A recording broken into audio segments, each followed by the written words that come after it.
cuando hace instantes el Poder Judicial ha reprogramado la audiencia de pedido de prisión preventiva por 18 meses contra el ex presidente de la República, Pedro Castillo, por los delitos de conspiración y rebelión. ¿Cuál es el futuro que le espera al expresidente Castillo? Vamos a analizar este ámbito judicial para aclarar las cosas y para que la ciudadanía también entienda cuál es la posición actual del exmandatario. Vamos a conversar al respecto con el doctor Julio Rodríguez, abogado penalista. Ya estamos conectados con él para tener más detalles al respecto. Doctor Rodríguez, bienvenido a RPP Noticias. Buenos días, un placer estar con ustedes. Buenos días. Muchas gracias, doctor, por acompañarnos. A ver, ¿qué le espera a Pedro Castillo para conocer un poco más de estos procesos? Se ha reprogramado la audiencia. Pedro Castillo cumplía su prisión, su detención preliminar hoy, y hay muchas personas que de pronto pueden tergiversar esa información, así como lo ha hecho una familiar del exmandatario. ¿Cómo son estos procesos, doctor, para que la ciudadanía entienda mejor? Es muy sencillo. Cuando una persona está en situación de detención preliminar, la norma es clara. Establece que si dentro de la vigencia de la detención preliminar el Ministerio Público ingresa al Poder Judicial un requerimiento de prisión preventiva, se le va a mantener en esa situación hasta que se resuelva en audiencia la solicitud de la Fiscalía. Por lo tanto, Pedro Castillo va a mantenerse privado de su libertad hasta que la autoridad judicial decida si es que le otorga o no le otorga la prisión preventiva requerida por la Fiscalía.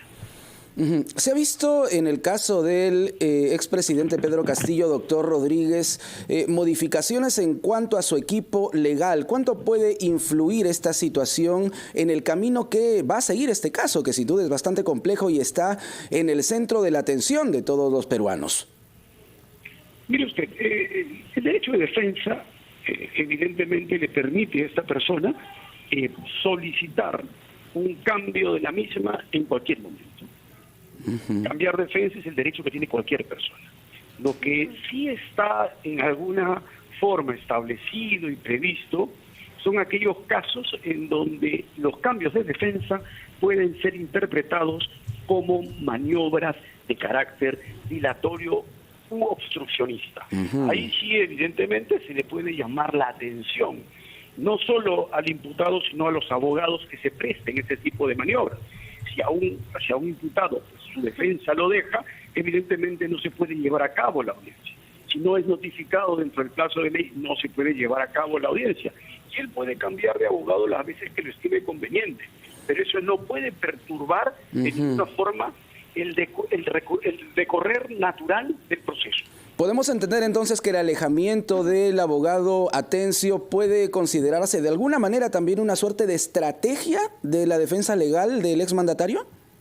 Mire usted, si es que este abogado se aleja y no vuelve a aparecer dentro del plano del grupo de abogados que viene asesorando al ex presidente, definitivamente se trata pues, de la renuncia a la defensa o la pérdida de confianza del imputado, y esto no sería ningún acto que se entienda irregular. Claro. Pero si posteriormente se le ve a él siendo parte del equipo de asesores legales, es obvio que se trató de una maniobra dilatoria. Se trató de una maniobra que buscó no permitir que la audiencia se inicie, porque instalada está y se ha suspendido para el día de mañana. Doctor, hay un punto que de pronto podría generar, confusión entre la ciudadanía. Estamos en un ámbito bastante complicado, con protestas de la ciudadanía en las calles, manifestaciones, bloqueo de vías, y si lo relacionamos con la situación legal del exmandatario Pedro Castillo y las palabras que dijo incluso durante la audiencia, ¿no?, que ya se había estado realizando en los últimos días, exhortar a las Fuerzas Armadas, a la Policía Nacional del Perú, de poner las armas. ¿Esto tiene implicancia en la decisión que posteriormente pueda tomar el Poder Judicial con respecto a su situación legal?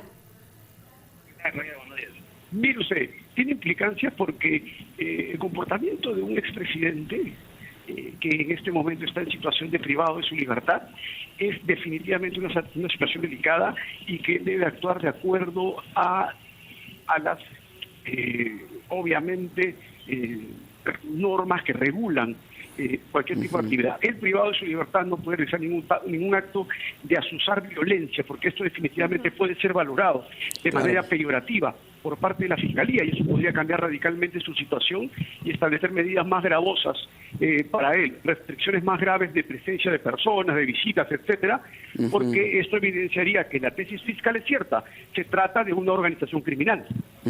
De hecho, doctor Rodríguez, en la audiencia anterior, el expresidente Pedro Castillo intentó lanzar una suerte de proclama política a sus seguidores, y esto fue impedido por el juez César San Martín. Entonces, ¿el juez hizo bien? César San Martín actuó como debe actuar cualquier magistrado. César Martín es un magistrado con amplia experiencia, como yo lo he dicho públicamente, sin ningún tipo de reparo. César San Martín probablemente es el mejor magistrado que se tiene el día de hoy en el Perú. Y lo que tiene que hacer César San Martín, como cualquier otro juez, en ese momento es llamar al orden al imputado. Una audiencia no es para hacer una proclama política, para ejercer defensa material. Muy bien. Doctor Rodríguez, vamos a hacer una pausa, le pedimos que nos espere unos instantes, por favor, pero le dejo planteada una consulta. Hemos hablado de la situación legal de Pedro Castillo, pero ¿qué pasa con Aníbal Torres? ¿Qué pasa con los exministros de Estado que aparentemente también fueron parte de esta frustrado golpe de Estado? Doctor, le pido que nos responda, por favor, después de escuchar a nuestros anunciantes. Volvemos con el 10:49, estamos en Encendidos. La Fiscalía solicita 18 meses de prisión preventiva contra el expresidente Pedro Castillo. La audiencia se ha reprogramado para mañana a las 8:30 y Pedro Castillo Terrones ha emitido un tuit en su cuenta oficial. ¿Qué es lo que dice? Dice: basta ya, sigue el atropello, la humillación y maltrato. Hoy vuelven a coactar mi libertad con 18 meses de prisión preventiva. Pido, indica al Poder Judicial y a la Corte Interamericana de Derechos Humanos, en este caso, que interceda por mis derechos y los derechos de mis hermanos peruanos que claman justicia, es lo que menciona. ¿Tiene un segundo tuit también? Sí, Jorge. Sí, efectivamente, más abajo en este mensaje en la cuenta de Twitter, en las redes sociales del expresidente Pedro Castillo, se puede leer lo siguiente: hago responsables a los jueces y fiscales de lo que pasa en el país. Millones de gracias a mis compatriotas por su cariño y apoyo. Solo el pueblo salva al pueblo. Atentamente, Pedro Castillo Terrones. Se autodenomina presidente constitucional del Perú, a pesar de que ya no lo es. Sí. Es un expresidente vacado, no es presidente constitucional del país, pero él se autodenomina de esta manera. Vamos a analizar este tema con el doctor Julio Rodríguez. Él está con nosotros ya aquí en cabina de RPP, pero antes tenemos información desde Arequipa, porque militares están custodiando el aeropuerto con el fin de prevenir acciones de los manifestantes, de los vándalos realmente, porque estas son acciones delincuenciales, criminales. Es importante dejarlo muy en claro. Adelante con la información. Compañeros, ¿qué tal? Buenos días, directo en directo. Así es, son al menos unos 200 soldados militares de las Fuerzas Armadas quienes en estos momentos se encuentran en los alrededores del aeropuerto Alfredo Rodríguez Bayón, resguardando esta situación. Prácticamente han relevado a la Policía Nacional que se encontraba en la zona y los policías se han ido al cercado de la ciudad, mientras que los soldados se quedaron en este punto. Hay que resaltar que no solamente resguardan el aeropuerto Alfredo Rodríguez Bayón, también instituciones públicas como el Poder Judicial, Ministerio Público, entre otras. Nos han indicado que próximamente estarían yendo a más instituciones. Las Fuerzas Armadas se están dirigiendo a las 8 provincias de toda la región de Arequipa para resguardar instituciones públicas y privadas. Directo, indirecto, RPP Noticias. Información desde Arequipa. Así está la situación, amigos, en el sur del país. Ya hace unos instantes conocíamos un mensaje a través de la cuenta de Twitter del exmandatario Pedro Castillo, en el que nuevamente intenta confundir a la población porque todo indica que hasta el momento se está cumpliendo con el debido proceso. La situación del expresidente Castillo es la que estaría cumpliendo cualquier persona denunciada e investigada por delitos tan graves como los que en este momento ha planteado el Ministerio Público. Así que no es cierto que se le esté atropellando o maltratando. Él se encuentra en buen estado y todo se está cumpliendo según lo que indica la normativa. Pero vamos a analizarlo con el doctor Julio Rodríguez, abogado penalista, quien está con nosotros ya en cabina de RPP. Bienvenido, doctor Rodríguez. Jorge, otra vez, muy buenos días y muchas gracias. También los saludos para Noemí. Muy bien. Hablábamos de que se está cumpliendo con el debido proceso, doctor Rodríguez, pero lamentablemente el expresidente Castillo, con estos mensajes e incluso con el intento ayer en una audiencia de lanzar una proclama política, lo que estaría buscando es azuzar a la población o a estos grupos de manifestantes. ¿Esto cuánto peso puede tener en la decisión que va a tomar el juez y también en el caso que ya está siguiendo el Ministerio Público? Definitivamente ese tipo de comportamientos son comportamientos inaceptables.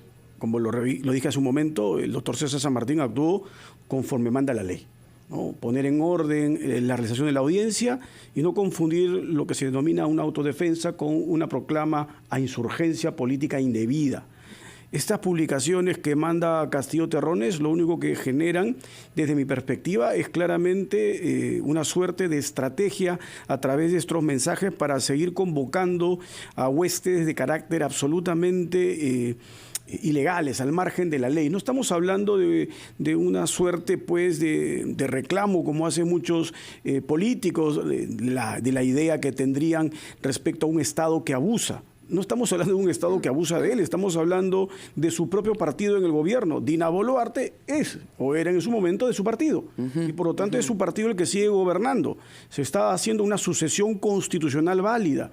Y adicionalmente a ello, este procedimiento que se le aplica a Castillo Terrones se viene aplicando hace mucho tiempo. Es el mismo procedimiento que se aplicó en el caso Lavallato, en el famoso caso Cuellos Blancos, así es. Y así sucesivamente. Entonces no se trata acá de vulneración del debido proceso, de comportamientos abusivos del Ministerio Público o del Poder Judicial. Se están siguiendo las mismas reglas que se tienen hace bastantes años. Por lo tanto, no es que se hayan creado reglas para juzgar a Castillo Terrones excepcionalmente.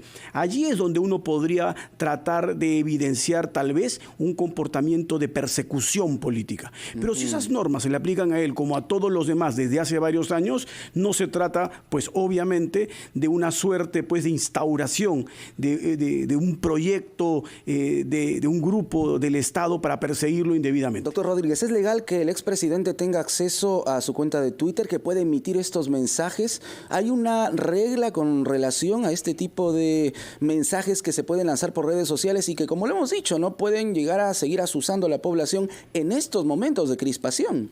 Sí, claro, es evidente que el Ministerio Público puede valorar el comportamiento del sujeto y evidenciar una serie de reglas en lo sucesivo, a partir de lo que el Poder Judicial decida. En buena cuenta, si se trata de una persona que utiliza las redes y de esta forma las redes están siendo utilizadas para poder generar mayor inestabilidad, y esto obviamente puede colocar en peligro el decurso del proceso, es pues facultad del Ministerio Público solicitarlo, del Poder Judicial evaluarlo y establecer restricciones aún mayores. Ojo que, como usted sabrá, no es que él esté usando las redes directamente, él debe mandar esas cartas a alguno de los tantos visitantes que ha tenido y estos deben tener la clave de acceso a sus cuentas en redes y a colocar las publicaciones que él ha ido haciendo vía manuscrito, ¿no?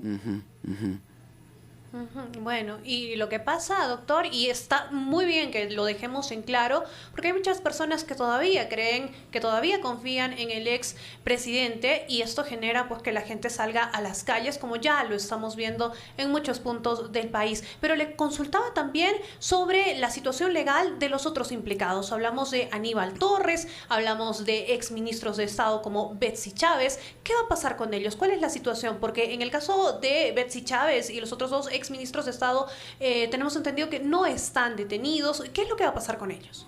Bueno, no interesa si en el momento de ellos están detenidos. Si el Ministerio Público fundamenta válidamente un requerimiento de prisión preventiva contra ellos, no hay ningún tipo de imposibilidad de que el juzgador valore esos requerimientos y si entiende que existe un riesgo de perturbación procesal, como creo yo se ha evidenciado en muchísimos casos de este grupo de personas, y sino que además tenemos a uno de ellos que ha pasado a la clandestinidad, ya no hay ni siquiera peligro de fuga. Técnicamente ya está fugado. Entonces, todo eso puede sumar para que un pedido de prisión preventiva en ese caso también sea exitoso, porque de la presencia de los elementos de convicción de carácter fundados, de carácter graves, que los vinculen como autores de estos delitos, de acuerdo a la tesis incriminatoria de la Fiscalía, de lo que se ha conocido públicamente y de las filtraciones que han habido de estos documentos en redes, pues uno entiende que sí está en alguna forma bien solventado. Doctor Rodríguez, sería bueno explicarle a nuestros oyentes y televidentes qué pasa durante este proceso, este lapso de prisión preventiva, estos probables 18 meses que pueden ser aceptados por el Poder Judicial. ¿Cuál es el proceso que se sigue en ese tiempo? Bueno, en ese tiempo se van a tener que actuar todas las diligencias que la estrategia del Ministerio Público ha puesto en evidencia. El Ministerio Público no solo es que determina la presencia del peligro, que es el elemento más importante para dar prisión preventiva, sino además establece cuál es la necesidad de este plazo. ¿Por qué 18 meses? ¿Qué es lo que la Fiscalía pretende hacer en 18 meses y por qué necesita estos 18 meses a esta persona privada de su libertad? Si eso está así de justificado, pues la Fiscalía hará todas aquellas diligencias que le ha propuesto al juzgador y de esta forma el juzgador entenderá que es necesario ese plazo de prisión preventiva. Esa es la razón por la cual se piden 18 meses. Ojo, no hay que perder de vista que el Ministerio Público viene estructurando una imputación muy sólida de que se está ante una organización criminal. Claro. Entonces, todos estos comportamientos que vamos viendo de manera absolutamente colateral, lo que acreditan es lo que la Fiscalía venía diciendo. Se comportan como una organización criminal. La presencia de este grupo de sujetos que ha acabado atentando contra medios de comunicación, contra instituciones públicas. Bloqueando carreteras también. Bloqueando carreteras. Doctor Rodríguez, que es un delito, por cierto, que quede muy claro. No, es que ahí hay que ser bien enérgicos. Es delito bloquear una carretera. Así es. Es delito bloquear una institución pública. Es delito atentar contra la propiedad privada. Contra la propiedad privada también. Y propiedad pública. Pero cuando todo eso se junta para generar zozobra social, el calificativo jurídico penal no es otro que terrorismo. A las cosas hay que llamarlas por su nombre. Eso no es delito ni de daños, ni de perturbación del orden, no es delito de perturbación del uso de la vía pública. No, todo eso configura lo que en derecho penal se conoce como terrorismo. Y así tendría que ser procesado y así tendría que ser en su momento imputado válidamente por la Fiscalía. Muy bien, doctor.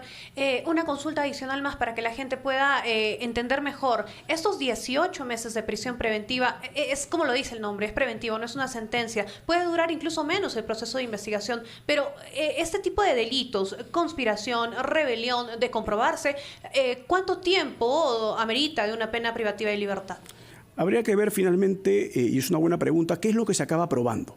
Porque si se acaba probando la presencia de todos esos delitos, se permite en el Código Penal la posibilidad de sumar penas. Son delitos que tienen 10 años de privación de libertad y si se suman, el Código establece una regla de que no se puede superar el doble de la pena del delito más grave. En este caso, la sumatoria podría alcanzar hasta 20 años de privación de libertad. Ojo, 20 años por estos hechos, sin perjuicio de las demás carpetas que fueron acumuladas, en la cual Castillo Terrones también tiene la condición de imputado. Esas carpetas el día de hoy también van a comenzar a ser objeto de investigación y se va a comenzar a levantar los fueros correspondientes y de esta manera la Fiscalía por esos otros casos también podría pedir prisiones preventivas contra él y contra otras personas involucradas. Es decir, el escenario legal de Castillo Terrones es un escenario evidentemente complejo, con una serie de elementos de convicción que son contundentes, que incluso, si la Fiscalía lo toma a bien, en alguno de ellos podría prescindir de tanto tiempo y realizar una acusación directa por el enorme acervo probatorio que lo vincula como autor de los hechos. Una última consulta, doctor Rodríguez. ¿Cuál es la responsabilidad de los exministros que han estado con el expresidente Pedro Castillo? Por ejemplo, no nos olvidemos de Betsy Chávez. Estábamos hablando de Aníbal Torres, pero todo indica que Betsy Chávez también pudo haber conocido bastante sobre el fallido golpe de Estado. Bueno, ese acto delictivo, conforme se puede evidenciar, no se realiza solo. Incluso la presencia de Castillo Terrones en el local que corresponde a la PCM, el uso de los instrumentos tecnológicos de la PCM, obviamente coloca en una situación bastante complicada a la ex primer ministro. Y esto definitivamente es lo que ha permitido que la Fiscalía establezca que ella también es autora de los delitos. Y la condición de ella también puede ser extremadamente delicada después, porque este delito permite que hayan coautores, que hayan instigadores. Ya el nivel de responsabilidad de cada uno de ellos se irá acreditando conforme las investigaciones avancen. Pero lo que sí es claro es que todos los ministros que hayan intervenido en esos actos son autores o son por lo menos cómplices de esos delitos. Y aquellos que, conociendo y no hicieron nada al respecto, también cometen el delito por omisión. Y a esas personas, adicionalmente, que no solo no conocieron, sino que conociendo, renunciaron antes de la declaración, a esas les puede salvar la responsabilidad, es accionar. Es decir, los que nunca supieron lo que hizo Castillo y los que conociéndolo inmediatamente renunciaron antes que él realice este discurso de búsqueda de desestabilizar el orden constitucional, podrían tener pues la posibilidad de no recibir ningún tipo de sanción. Porque el exministro Bobbio, por ejemplo, solo como una muestra, ¿no? Reaccionó, renunció casi 3 horas después, ¿no? Entonces... Ya después... Exactamente. Ya no es una renuncia que implique válidamente el hecho de haber desconocido. Habría que sacar conclusiones al respecto. Correcto. Gracias, doctor Rodríguez. A usted la gracias por la invitación. Aquí en Encendidos. Gracias, El doctor Julio Rodríguez, abogado penalista. Recuerden, amigos, que mañana se va a realizar la audiencia en la que se verá el futuro judicial tanto del expresidente Pedro Castillo como del ex jefe del gabinete Aníbal Torres. Mañana jueves, desde las 8:30 de la mañana.